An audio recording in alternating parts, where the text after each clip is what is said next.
Esther's Reboot Challenge, Day 32, page 144.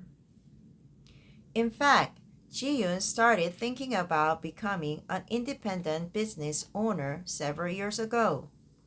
The widespread usage of smartphones changed the way people consumed media, and the company's book sales declined year over year, no matter how hard they tried to promote and sell them. The company eventually started putting pressure on employees to publish more books in order to maintain sales, which resulted in less time being given to publish each book. Publishing became a chore rather than the fun career it has been when she started. She was afraid that she was no longer contributing to the publishing of qualified books. That's when she started thinking hard about how she could publish quality books that would satisfy both readers and herself. It seems to me that Ji-yoon was right to be concerned about her job situation, particularly because I've been heard from numerous people that the publishing industry is continuing to decline and the market is growing smaller due to the limited number of Korean-speaking readers. I think you should be careful about quitting your job at this moment, but I know you are not the kind who can easily give up your dream. Right. Honestly, I haven't had enough time to think ahead to what I would do and how I could become independent because I've been living in the present all these years. So I thought I should just consider the coronavirus is giving me some extra time to think more about it. But I don't know where and how to start. I've been working on salary all my life, and becoming an independent business owner is really easier said than done. Do you even think that's possible? Actually, you came to me at just the right time.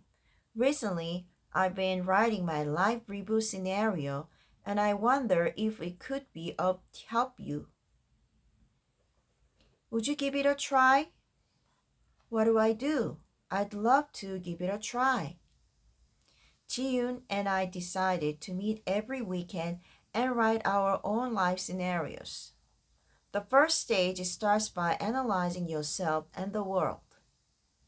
What are my core competencies that are still in demand? The object of writing a life scenario is to make visible your plan for living in a changed world. The first thing you need to know is yourself, the main character of the scenario.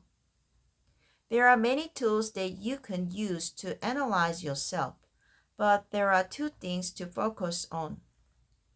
One is to identify which of your skills and plans for the future you should keep, and the other is to determine what you should improve on. I asked Jiyoon to write down which of her current job skills and thought might still be in demand in the post-coronavirus world. She thought hard for a while before she came up with a few skills. I think I'm good at communicating with my writers when a preliminary table of contents is submitted.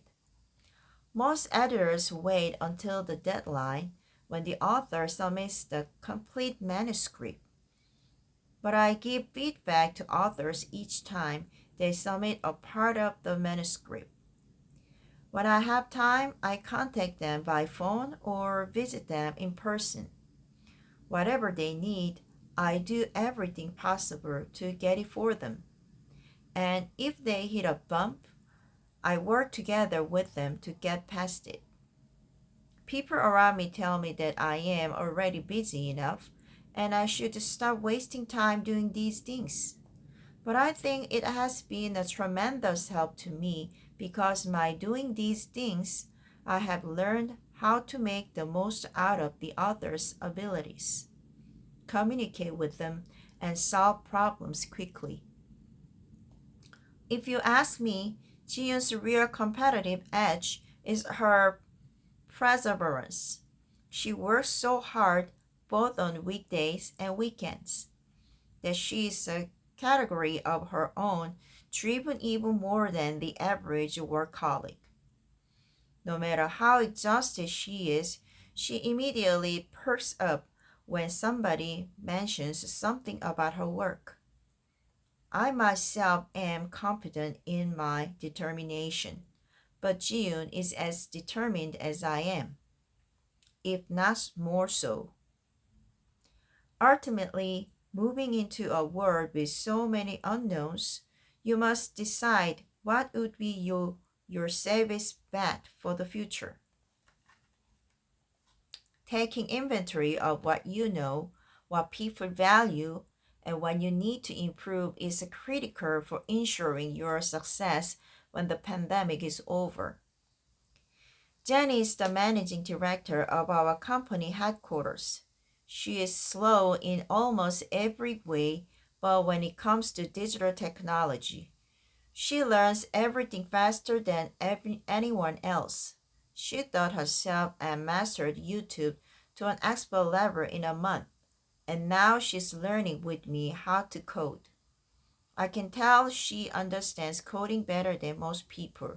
If there is a task that makes your employees struggle, she can get it done in just a few days. Once she applies himself, but it seems that she is not aware of how good she is at it.